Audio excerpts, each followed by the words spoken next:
우리 함께 보실 하나님의 말씀, 오늘은 요한복음 18장 15절에서 27절까지의 말씀입니다. 요한복음 18장 15절에서 27절까지를 약간 길지만 그래도 한 절씩 같이 교도하도록 하겠습니다. 제가 먼저 읽습니다. 시몬 베드로와 또 다른 제자 한 사람이 예수를 따르니 이 제자는 대제사장과 아는 사람이라. 예수와 함께 대제사장의 집들에 들어가고 베드로는 문 밖에 서 있는지라 대제사장을 아는 그 다른 제자가 나가서 문 지키는 여자에게 말하여 베드로를 데리고 들어오니 문 지키는 여종이 베드로에게 말하되 너도 이 사람의 제자 중 하나가 아니냐 하니 그가 말하되 나는 아니라 하고 그때가 추운 고로 종과 아랫사람들이 불을 피우고 서서 쬐니 베드로도 함께 서서 쬐더라. 대제사장이 예수에게 그의 제자들과 그의 교훈에 대하여 물으니 예수께서 대답하시되 내가 드러내놓고 세상에 말하였노라. 모든 유대인들이 모이는 회당과 성전에서 항상 가르쳤고 은밀하게는 아무것도 말하지 아니하였거늘 어찌하여 내게 묻느냐? 내가 무슨 말을 하였는지 들은 자들에게 물어보라. 그들이 내가 하던 말을 아느니라. 이 말씀을 하심에 곁에 섰던 아랫사람 하나가 손으로 예수를 쳐 이르되 내가 대제사장에게 이같이 대답하느냐 하니 예수께서 대답하시되 내가 말을 잘못하였으면 그 잘못한 것을 증언하라. 바른 말을 하였으면 내가 어찌하여 나를 치느냐 하시더라. 안나스가 예수를 결박한 그대로 대제사장 가야바에게 보내니라. 시몬 베드로가 서서 불을 쬐더니 사람들이 묻되 너도 그 제자 중 하나가 아니냐? 베드로가 부인하여 이르되 나는 아니라 하니 대제사장의 종 하나는 베드로에게 귀를 잘린 사람의 친척이라 이르되 내가 그 사람과 함께 동산에 있는 것을 내가 보지 아니하였느냐. 같이 읽습니다. 이에 베드로가 또 부인하니 곧 닭이 울더라. 울더라. 아멘. 조금 전에 간증도 해주셨는데 이번 고난 주간엔 우리의 무능력함이 십자가의 능력으로 소망으로 바뀌는 것을 우리가 사모하면서 이 자리에 모이고 있습니다. 또 말씀 보고 있습니다. 어제는 이제 우리 귀한 김요한 목사님 모셔서 희귀질환으로 시력을 잃었지만 동굴 속에서 생명의 빛 되시는 예수님을 만나고 또 그 주님을 찬양하는 삶으로 바뀐 그런 그 귀한 이야기를 우리가 들었는데요. 오늘은 이제 지난 화요일에 이어서 말씀을 계속 보려고 합니다. 지난 화요일에 이제 사실은 제가 누구죠? 이제 이름도 까먹었네. 가룟 유다하고 베드로를 이제 같이 보려고 했었는데 가룟 유다만 보게 돼가지고 베드로 얘기는 못했거든요. 사실 그래서 지난 화요일 제목은 뒤에 베드로한테 조금 초점이 좀 더 맞춰져 있었던 제목인데 그걸 또 이렇게 아주 잘 이렇게 잘 파악해 주시고 우리 홈페이지에 댓글 남겨주신 집사님들 감사합니다. 제가 그걸 확인하지 않을 거라고 생각하고서 그런 글까지 남기셨는데 다 봤습니다. 그래서 이제 가룟 유다 예수님이 아닌 다른 주를 섬기고 있었기 때문에 그 가룟 유다의 배신은 그냥 단순하게 예수님에 대한 실망이 아니라 자기가 정말로 주인으로 삼고 있었던 그 주인에 대한 충성된 행동이었던 거죠. 그런 이제 가룟 유다의 배신 때문에 이제 가룟 유다가 대제사장과 종교 지도자들의 그 무리들을 이끌고 검과 칼과 몽치를 들고서 예수님을 이제 잡으러 옵니다. 아마 이제 그 가룟 유다 생각에는 예수님을 따르는 사람들이 많으니까 무력 충돌이 일어날 걸 예상하고 아무래도 뭔가 이렇게 실갱이가 있을 것 아니면은 그런 일이 생길 걸 예상하고 이렇게 무장을 하고 왔겠죠. 그래서 대비하고서 와가지고 속전속결로 예수님을 잡기로 예수님이 누군지 가룟 유다가 알려주면 빨리 체포하고 막 이렇게 약속까지 잡아가지고서 딱 왔는데 사인까지 맞추고 들이닥쳤고 그리고 예상했던 대로 이제 사고를 한 사람이 치는 거죠. 베드로가 칼을 꺼내서 도대체 이 칼은 왜 가지고 있었는지 모르겠는데 칼을 꺼내가지고 그 무리 중에 한 사람 이제 말고라고 대제사장의 종의 하나인 말고의 귀를 치고 예수님께서 그 귀를 고쳐주신 그런 모습이 나오거든요. 근데 이 과정 가운데 베드로의 그 마음의 상태를 보면요, 한순간의 감정도 제어하지 못하는 그런 베드로, 한 불안하고 두려운 상태에 있는 이 베드로의 모습을 보게 됩니다. 예수님하고 이 예수님을 잡으러 온 사람들하고 이제 대치 상황인 거잖아요. 여러분 그 영화 보셨잖아요. 영화에서 막 이렇게 막 서로 막 이게 총을 거는 거 있으면서 가만히 있으라고 하면서 진정해 막 하고 총 내려놔 막 하고 있는데 그런 적에 누가 실수로 뭐나 탁 떨어뜨리거나 총을 잘못 쏘면 그때 그냥 막 하면서 막 이제 막 전쟁이 난장판이 되는 그런 장면인데 이 상황도 베드로가 칼을 꺼내 가지고 대제사장의 종이 하나인 말고의 귀를 딱 뱄을 때 까딱하면 이제 완전히 유혈낭자한 난장판이 참극이 될 수도 있는 그런 상황이었습니다. 그런데 그때 바로 예수님께서는 그 베드로를 딱 진정시키시면서 뭐라고 얘기하시냐면요, 마태복음 26장 52절 53절 말씀이거든요. 같이 한번 읽어보겠습니다. 시작. 이에 예수께서 이르시되 내 칼을 도로 칼집에 꽂으라. 칼을 자기는 자는 다 칼로 망하느니라. 너는 내가 아버지께 구하여 지금 12군단 더 되는 천사를 보내시게 할 수 없는 줄로 아느냐 라고 말씀하시면서 바로 그 말고의 귀를 딱 바로 고쳐주시고 그리고 사태는 진정이 되고 예수님이 잡혀가는 그런 장면이 복음서를 다 이제 종합해서 보면 나오게 됩니다. 저는 근데 이 장면을 보면서 좀 하나 쓸데없는 상상을 하나 해봤어요. 쓸데없는 상상 뭐냐면요, 만약에 사단이 마지막으로 한번 예수님을 유혹할 수 있는 순간이 있었다면 바로 이 순간 아니었을까? 마지막에 사단이 예수님을 한번 시험할 수 있는 순간이 있었다면 바로 이 순간 아니었을까 생각을 해봤습니다. 예수님한테 속삭이는 거죠. 저 꼴 같지도 않은 무리 좀 한번 보라고. 당신 잡아보겠다고 와 있는 저 오합지졸들 그냥 보면 그냥 지금 천사 한 부대만 불러내도 싹 쓸어버릴 수 있는 거 아니냐고. 그 사단 특유의 그 비아냥거리는 거 있잖아요. 살살 긁는 거. 당신 지금 하늘에 있는 천사 12군단도 더 보유하고 있는데 걔네들은 다 군악대냐고. 다 걔네들 대 불러가지고서 얘네들 싹 밀어버리고 로마 군단을 싹 밀어버리고 우리 그냥 새로 깨끗하게 시작하자고.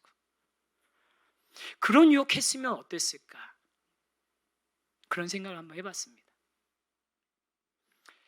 예수님께서 광야에서 시험 받으실 때 돌이 떡이 되게 하라고 하시고 성전에서 뛰어내리라고 하시고 나에게 절하라고 하는 그 사단의 그 유혹에 한 번도 흔들리지 않고 자신의 현재 그 삶의 그 순간을 자신이 가지고 있는 하나님의 권능으로 능력으로 대신 해결해버리는 그런 방법, 손쉬운 방법을 선택하지 않고 그 광야의 시험을 이겨내셨던 것처럼 예수님은 이 마지막 순간에도 손쉽게 12군단도 더 되는 천사들을 동원할 수도 있지만 언제든지 준비되어 있는 그런 무장된 하늘의 군사가 있지만 그 군사들을 동원하지 않고 칼, 망치 같은 거, 횃불 같은 거 들고 와서 겁박하면서 잡아가려고 하는 그 무리들에게 순순하게 잡혀가시는 거죠.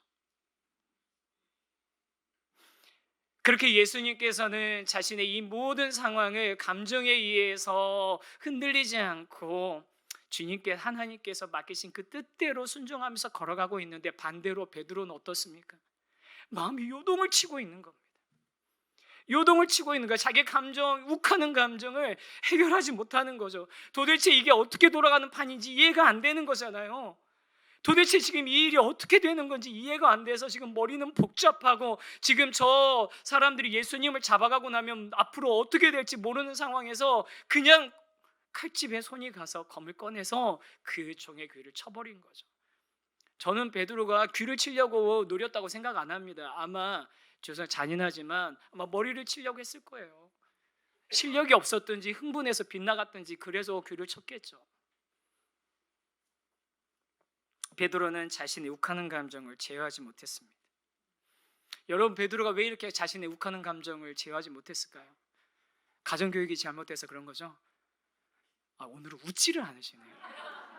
제가 이거 지금 당황해도 이거 되게 죄송합니다. 그래도 저는 지구력을 가지고 끝까지. 베드로가 욱하는 감정을 가진 건 가정교육이 잘못돼서가 아닙니다. 오은영 박사님이 그러더라고요. 욱하는 감정이 애들을 굉장히 망친대요. 우리 부모님들 많이 회개하셔야 됩니다. 돌이키셔야 됩니다.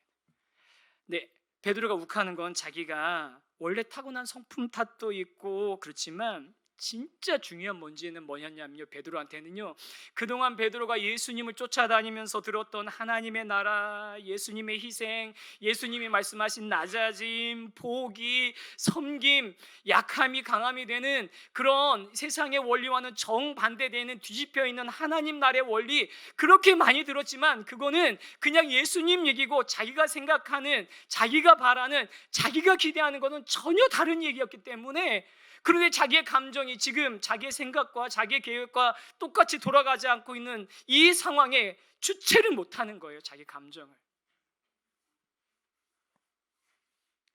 예수님이 산상수훈 말씀하시고 팔복 얘기하시고 하나님 나라의 비유 그렇게 많이 얘기하시고 제자들만 따로 불러서 그렇게 많이 가르쳐 주시잖아요. 하나님 나라의 원리에 대해서 그렇게 많이 알려주시는데, 그 이야기들은 들을 때는 그렇게 했는데, 우리도 똑같잖아요.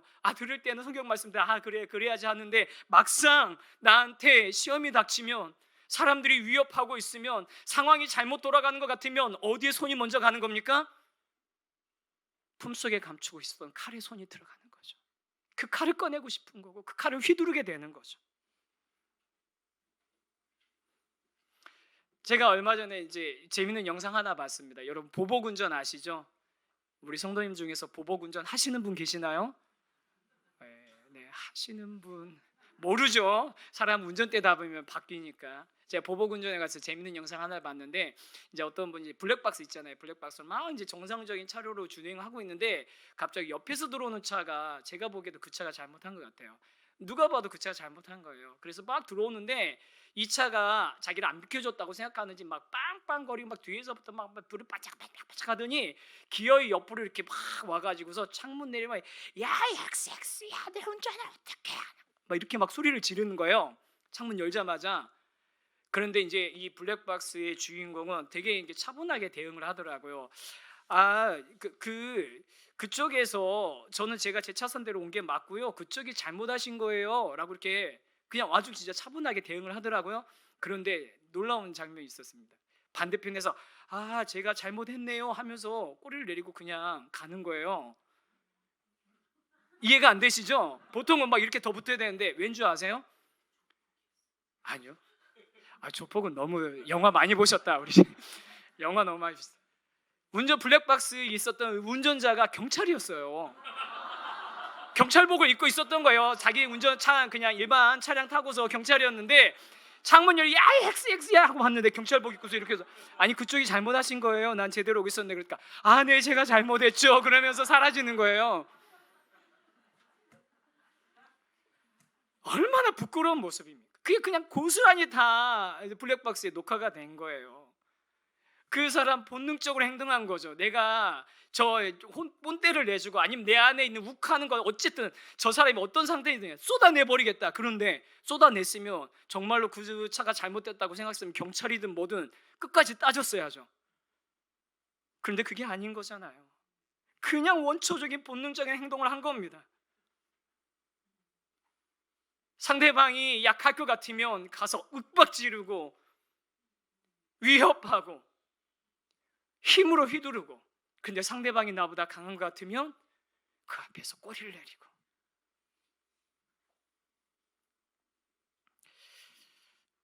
예수님께서는 눈에는 눈으로, 이에는 이해로가 아니라, 오른뺨을 누가 때리면 어떻게 하라고 그러셨습니까? 왼뺨을 대라고. 누가 겉옷을 달라고 하면 속옷까지 주라고. 오리 가자고 5km 가자고 하면 10km 가주라고. 그런 모습으로 살라고 하신 것 아닙니까? 근데 우리는 어떻게 하고 있어? 얼마나 얄팍한 계산들을 하고 있고, 내 이익을 항상 내 중심적으로 그렇게 생각하고 있고, 그것이 채워지지 않을 때 우리는 어디에 먼저 손이 가는 거예요? 상황이 내 생각대로 돌아가지 않으면 검으로 가는 거죠. 내가 휘두를 수 있는.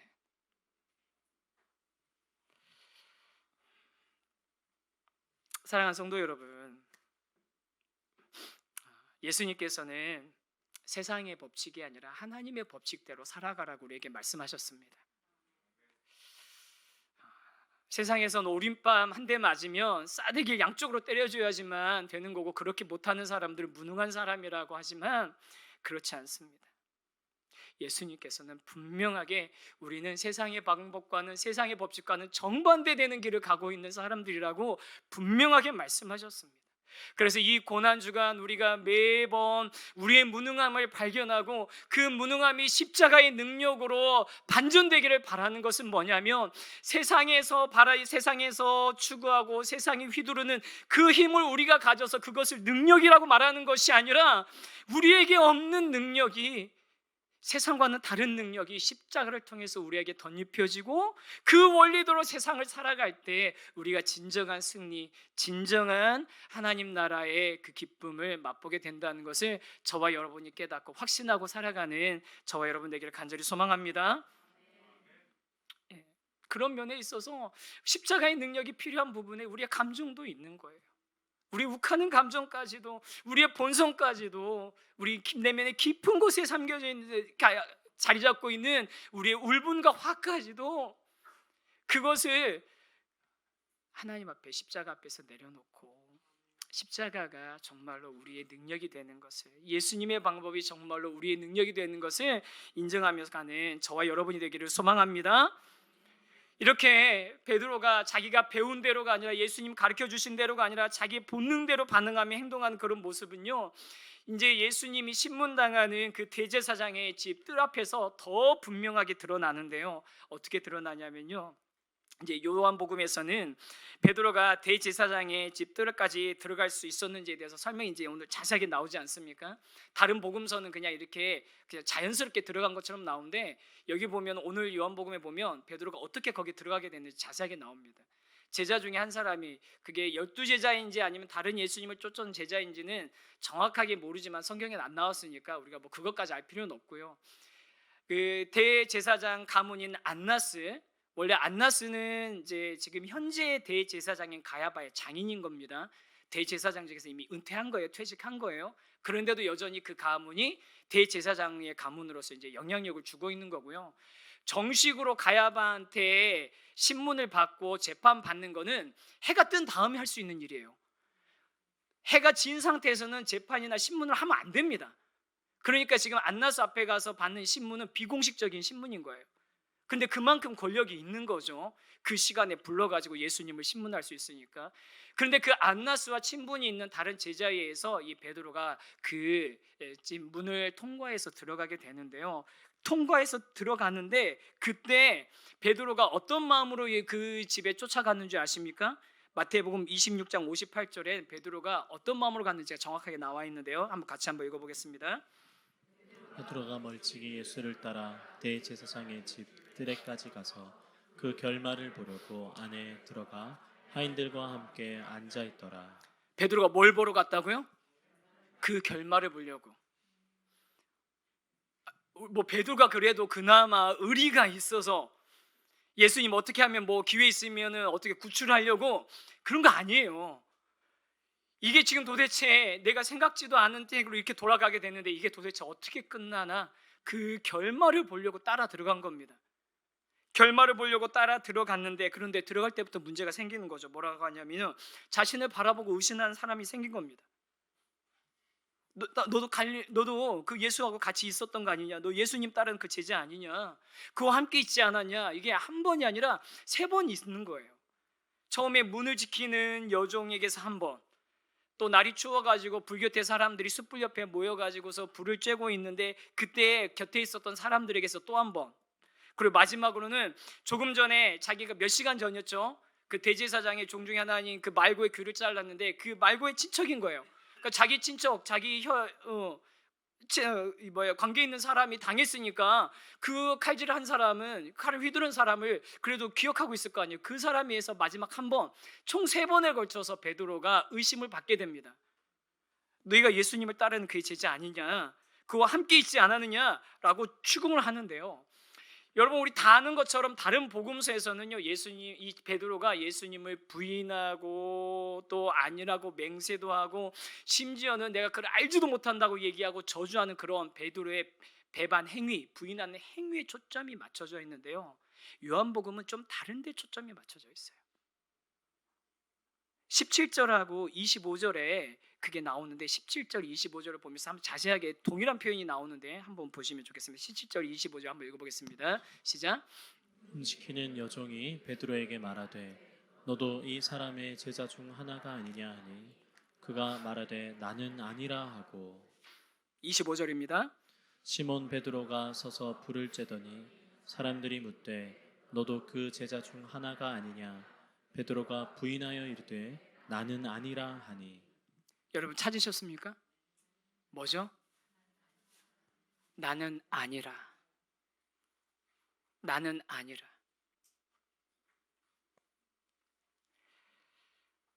너도 예수의 제자 아니야? 너도 예수의 제자잖냐? 그랬더니 나는 아니라. 너도 그때 같이 있지 않았냐? 나는 아니라. 베드로는 나는 아니라고 계속 이야기합니다.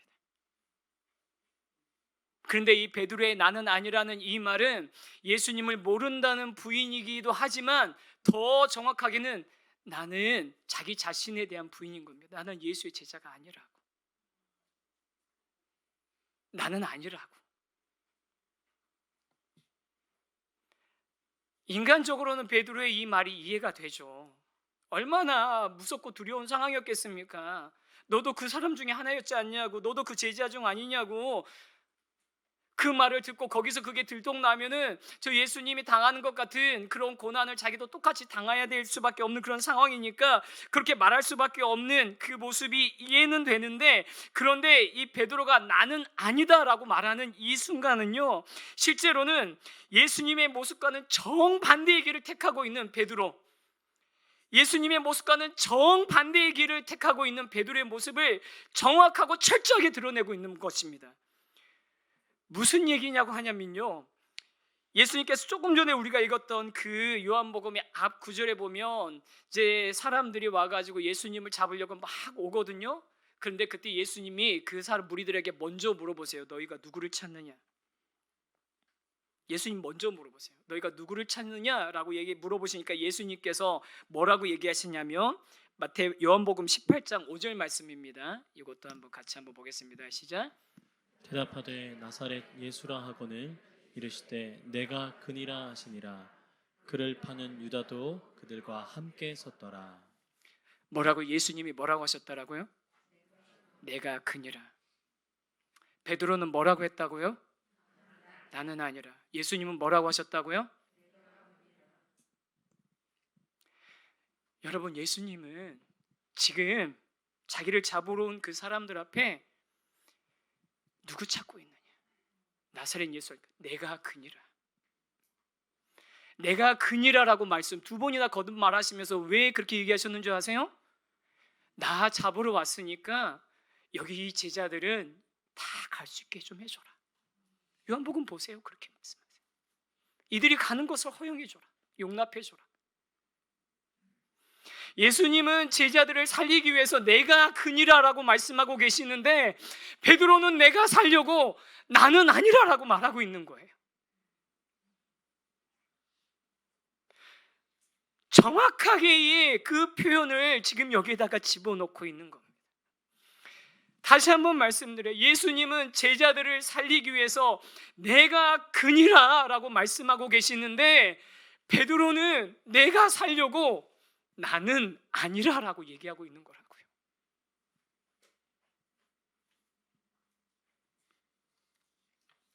사랑하는 성도 여러분, 우리 첫날 봤던 것처럼 겟세마네 동산에서 자고 또 잤던 그 베드로는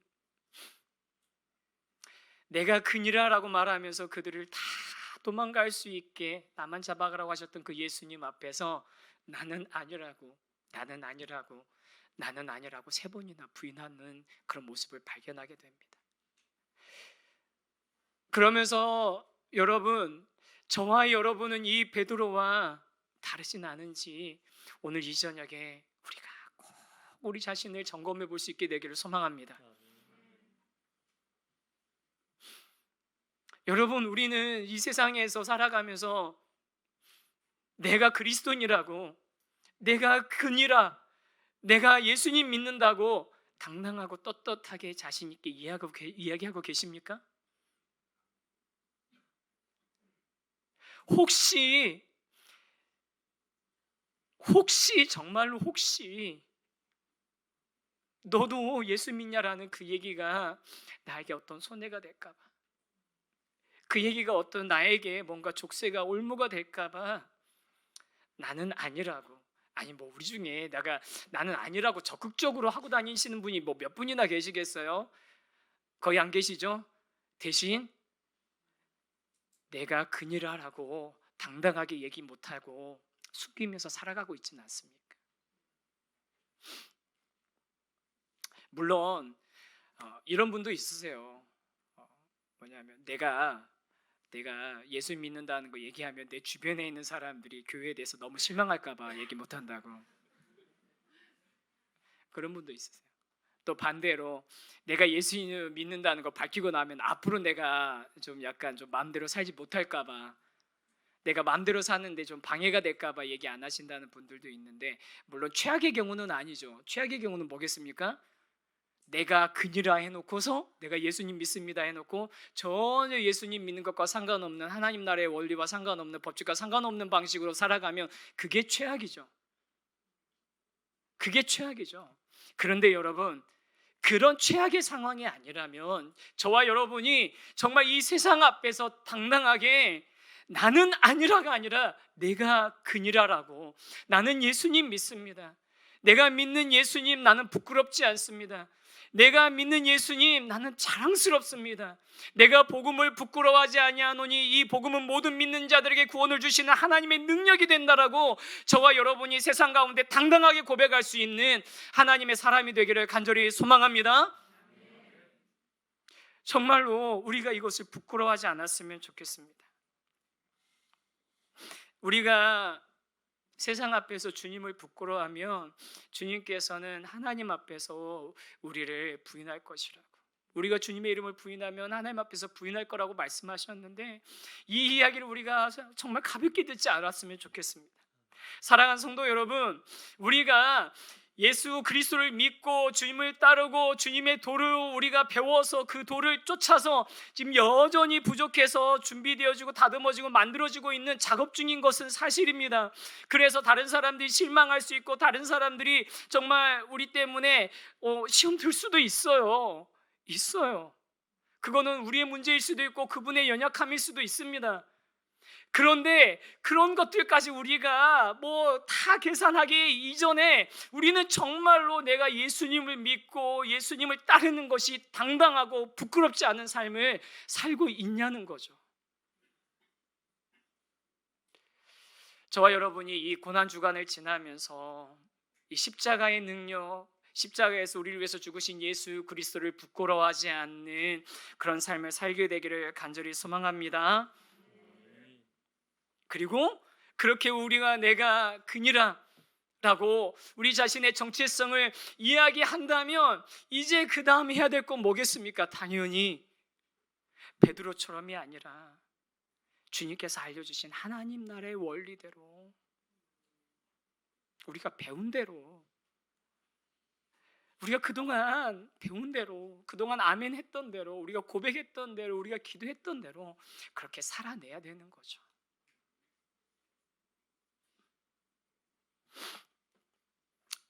물론 이 시대가 만만치 않습니다. 내가 어떤 기준과 가치를 가지고 살아가고 있는지, 또 내가 누구에게 최고의 충성과 사랑을 바치는지 밝힐수록 세상은 우리한테 호의적이지 않을 수 있습니다. 불온하게 생각하고 친구 관계 끊을 수도 있고요. 예수님과 가까워지면 가까워지려 할수록 세상이 우리를 좋게 보지 않을 수도 있습니다. 광신도로 여길 수도 있어요. JMS나 신천지 같은 이단 사이비들과 우리를 동급으로 여길 수도 있습니다. 근데 여러분, 그런 오해는요 절대로 시간이 지날수록 약해지지 않을 거예요. 점점 더 강해지고 점점 더 세질 겁니다. 점점 더 심해질 것입니다. 세상은 베드로가 있었던 그 대제사장의 뜰처럼 정말로 예수님을 믿고 따르는 사람들이 내가 도대체 어디서 어떻게 행동해야 될지, 어느 자리에 있어야 될지도 모르고 그들과 섞여서 내가 불을 쬐는 것조차도 불안하고 두려운 그런 상황들이 연출되는 그런 곳들이 정말 많을 겁니다. 그리스도인답게 행동하면 사업 못할 수도 있고요. 그리스도인답게 행동하면 일이 이윤이 안 날 수도 있습니다. 그리스도인답게 행동하면 정말 내가 이 세상에서 바보 취급 당할 수도 있습니다. 그런데 여러분, 예수님이 그렇게 하셨잖아요.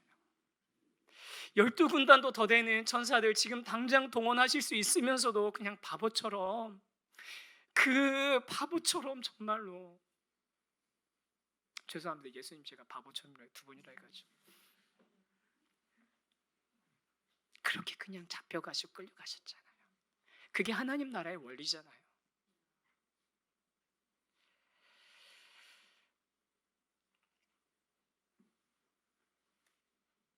신앙생활은, 하나님 나라의 원리는 늘 역설이었습니다. 우리가 많이 가지려고 하면, 많이 누리려고 하면 하나님의 영광은 낮아지고 하나님의 이름은 손가락질 당했고요. 우리가 포기하고 내려놓고 섬기고 낮아지려고 할 땐 정말로 하나님의 영광이 드러났습니다. 복음의 능력이 드러났습니다. 사랑하는 성도 여러분, 그 십자가의 역설, 그것이 저와 여러분의 능력이 되고 우리 세우신 교회 공동체의 능력이 되는 그런 교회 되기를 우리가 간절히 사모하면서 그것을 기대하면서 우리가 같이 나갔으면 좋겠습니다.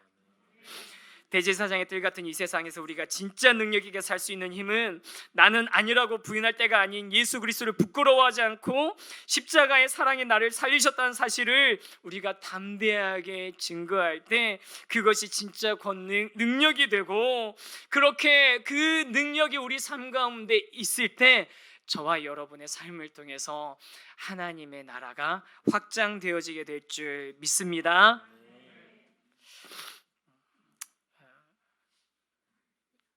이제 말씀 마무리하려고 합니다. 제가 이거 미리 부탁 안 했는데 화요일 날 보려고 했던 영상 볼 수 있어요?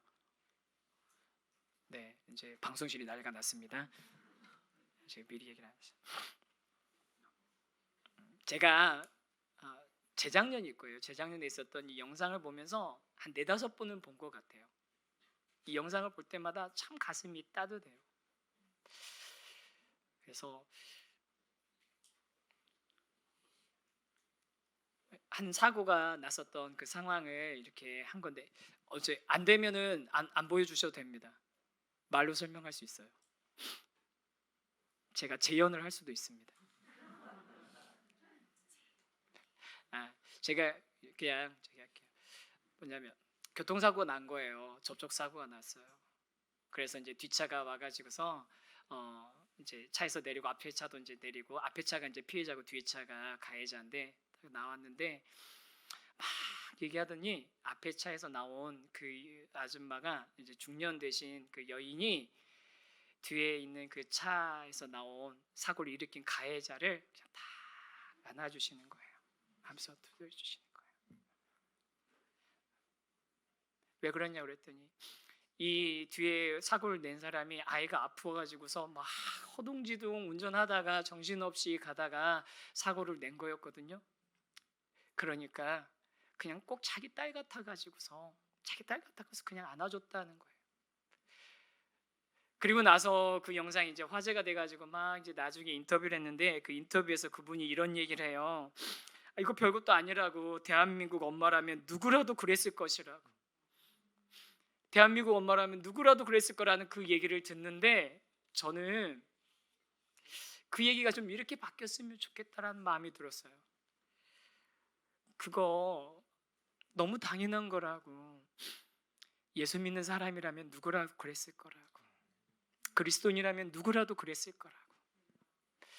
사랑하는 성도 여러분, 그런 일이 특별하고 별난 일이 아니라 예수 믿는 저와 여러분이라면 그런 하나님의 나라의 원리가 정말로 그냥 당연한 일상이 되는 그런 삶을 저와 여러분이 추구하고 그 방향으로 함께 나가는 우리 세우신 교회 공동체가 되기를 간절히 소망합니다.